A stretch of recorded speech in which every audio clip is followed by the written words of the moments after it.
বলে সকাল, ঘন জঙ্গলের ভিতরে একা একা হাঁটছিল এক বাঘ। হঠাৎ সে দেখতে পেল একটি ছোট কাঠবিড়ালি তাকে দেখছে। আজ হয়তো তার শেষ দিন। আজ হয়তো তার শেষ দিন। আজ হয়তো তার শেষ দিন। ভয় পেও না বন্ধু, আমি তোমার কোনো ক্ষতি করব না।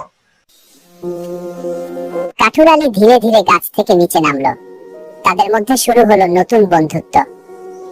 বিপদ। হঠাৎ একদিন বাঘটি শিকারীর জালে আটকে গেল।